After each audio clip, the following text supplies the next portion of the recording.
بسم اللہ الرحمن الرحیم۔ آیت الکرسی 5 اور فرض نماز کے بعد سنت کے لیے جگہ بدلتے بدلتے پڑھنا اہتمام کے ساتھ، جنوں کے سلاطین پر دسترس حاصل ہو جائے گی، لیکن کام کوئی نہ لینا، کام کوئی نہ لینا۔ اور 3 آیتیں آیت الکرسی 3 دفعہ پڑھنے کے بعد 3 آیتیں پڑھ لو اور جنی کو دم کر لو، اسی وقت افاقہ ہو۔ یا معشر الجن والانس ان استطعتم ان تنفذوا من اقطار السماوات والارض فانفذوا لا تنفذون الا بسلطان۔ 2 وَلَقَدْ عَلِمَتِ الْجِنَّةُ إِنَّهُمْ لَمُحْضَرُونَ وَمَا خَلَقْتُ الْجِنَّ وَالْإِنسَ إِلَّا لِيَعْبُدُونِ۔ یہ 3 آیتیں پڑھو، اور پڑھنے سے پہلے اپنے اوپر بھی کچھ پڑھو، کہ ایسا نہیں کہ شادولہ بنا دے تجھ سے۔ پہلے اپنے آپ کو سیر کرو تب کام بناؤ، اور اس کے لیے یہ طریقہ ہے کہ آیت الکرسی میں ناغہ نہ کرے۔ اگر کبھی بھول گئے تو ایک ہی ٹائم میں پھر 25 مرتبہ پڑھ لیں، فجر میں پڑھ لے، عشاء میں پڑھ لے 25 مرتبہ۔ آیت الکرسی کو روح کا حصہ بنا لیں، روح کا حصہ۔ مجھے پتہ نہیں تھا، میں ایک جنی کو دیکھنے گیا تو جب اٹھنے لگا تو کرسی میرے ساتھ اٹھتی تھی، کرسی باندھ لی میرے ساتھ۔ کچا عامل نقصان کرتا ہے۔ آپ کو بھی نصیحتاً للہ ولرسولہ وفی صالح امرکم، کثرت سے آیت الکرسی پڑھا لو، خاص کر نمازوں کے آگے پیچھے۔ سنا ہے کہ کم از کم 10 مرتبہ روزانہ ہونا چاہیے، اور 100 مرتبہ تو پھر تو آپ کو وہ حاکم الجن مانے، اپنا بادشاہ مانتے ہیں۔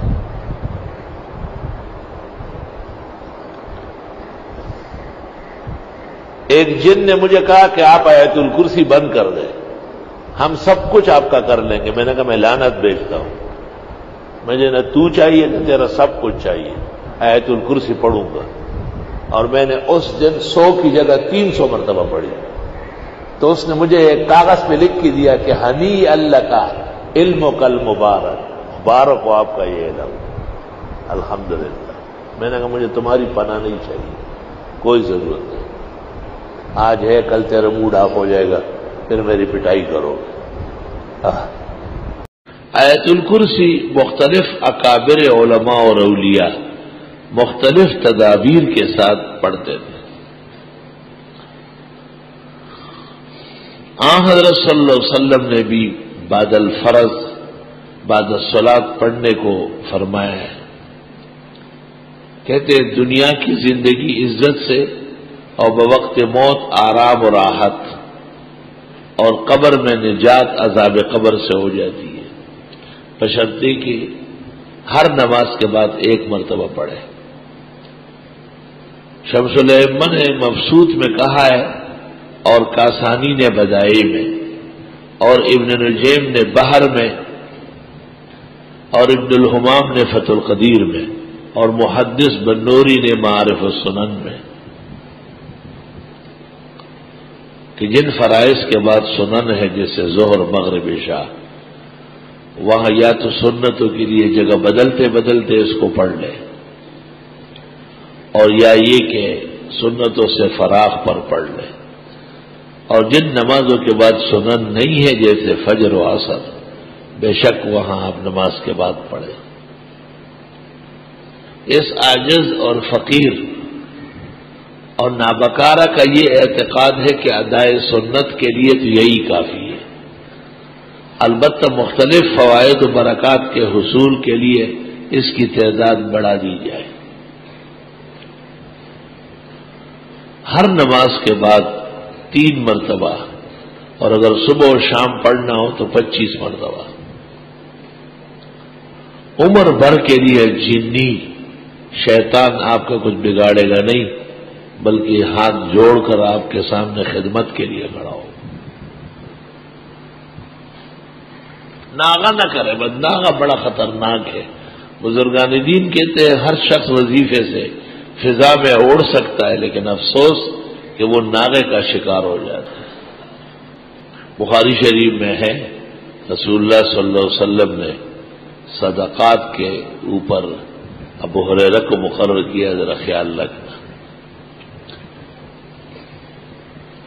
وہ کھجوریں گھٹتی تھی، آپ نے کہا آدمی تو آ رہا ہے، لے جا رہا ہے، تب وہ رہے تھے رات کو چوکیدارہ کیا، تو ایک آدمی آیا اور وہ کھجوریں اٹھانے لگا، تب وہ رہے نے پکڑ لیا اسے۔ آقا مانتا ہوں درخت کے اور پلر کے ساتھ، ستون کے ساتھ، اور مدینہ کے بچے صبح تم سے کھیلیں گے۔ اس نے کہا پیغمبر رحمت للعالمین ہے، معاف کر دیں گے، تو ہی معاف کر، بے عزتی سے بچا۔ میں تمہیں علاج بتاتا ہوں، یہ آیت الکرسی پڑھی جائے تو پھر اس جگہ ہم آ نہیں سکتے۔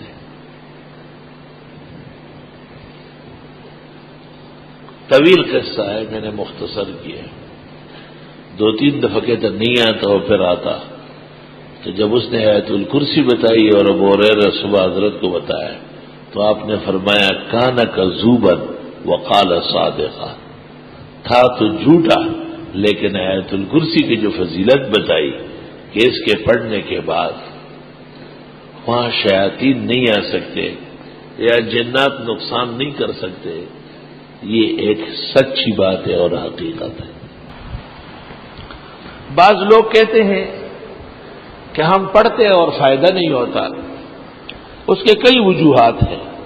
یا تو اعتماد پورا نہیں ہے، ہندو اور سکھ کتابیں چھاپتے ہیں تو ان کو فائدہ تھوڑا ہی ہو رہا ہے، منافقین آیات پڑھتے تھے تو انہیں کیا فیض تھا، اور یا یہ کہ وہ طریقہ نہیں جانتے، اور فائدہ یقین کے درجے میں ہے۔ اس کا طریقہ یہ کہ دیکھو، ایک آدمی نے 1 چمچہ چینی پیالی چائے میں ڈالی تو چائے میٹھی ہو گئی، لیکن اگر وہ 1 چمچہ چینی پورے پتیلے میں ڈالے تو میٹھی ہوگی۔ اگر 1 کپ دودھ آپ 2 کپوں میں ڈالے تو نظر آئے گا، لیکن اگر آپ 1 کلو دودھ 100 من پانی میں ڈالے تو پتہ بھی نہیں چلے گا۔ اس لیے علماء کہتے ہیں 11 مرتبہ پڑھو، صبح و شام پڑھو، 3 دفعہ پڑھو، وہ آدمی کو دیکھ کر کے اس کا معیار مقدار بڑھاتے ہیں۔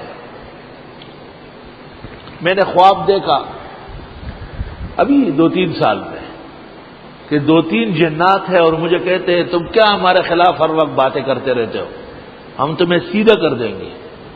میں نے کہا مجھے، میں نے کہا 1 سیکنڈ نہیں لگے گا۔ تو میں نے آیت الکرسی پڑھنا شروع کی تو مجھے کہا ہم آپ کے آیت الکرسی سے نہیں ڈرتے۔ میں نے چٹ پٹ 3 مرتبہ پڑھی تو وہ ہلنے لگے جیسے فالج والا گر رہا۔ میں نے جو 2 مرتبہ اور پڑھ لی تو وہ گر گئے اور گندی قسم کی بدبو دھواں نکلنا شروع ہوا۔ میں نے اس دن پر اثر میں بھی لوگوں کو کہا کہ اس زمانے میں آیت الکرسی کا مقدار بڑھانا ضروری ہے، بڑے پیمانے پر پڑھو گا۔ بزرگان دین کے عمل میں کیوں اثر ہے؟ انہوں نے اس کو پختہ کیا ہوتا ہے، پختہ۔ آپ پہلے دن چٹنی نہیں بنا سکتے، انڈا نہیں بنا سکتے، لیکن جو لوگ بنانے لگے ہیں وہ دیگ پکواتے ہیں۔ 10,000 اور 20,000 آدمیوں کا کھانا ایک شخص پکاتا ہے، اس کو پتہ نہیں کہ اگر خراب ہو گیا تو اس کو کیا جواب دوں گا۔ پورا اعتماد ہے اپنے کام پر، کیوں خراب ہو؟ یہ کہ آیت الکرسی پڑھنے کے بعد زمین سے آسمان تک فولاد کا قلعہ بنتا ہے،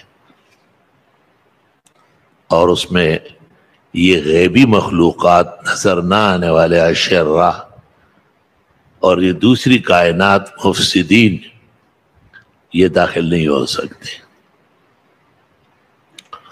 احادیث مبارکہ سے پتہ چلتا ہے کہ کسی نہ کسی نماز کے ساتھ آیت الکرسی پڑھنا چاہیے۔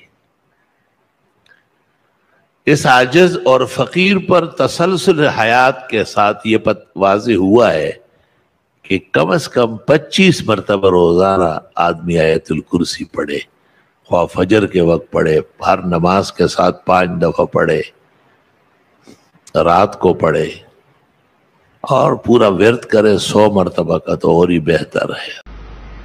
اور جب ضرورت شدید ہو تو 5 دفعہ پڑھے۔ موجودہ دور میں حالات ابتر ہے، موسم خراب ہے، شہری آلودگی ہے، نیک لوگ اور اہل حق نشانے پر ہے. اس لیے یہ عاجز اور فقیر نے طلباء سے کہا ہے کہ یہ سینکڑوں مرتبہ پڑھے، سینکڑوں مرتبہ پڑھے روزانہ. کسی عمل پر تب قدرت حاصل ہوگی کہ آپ ناغہ نہ کریں.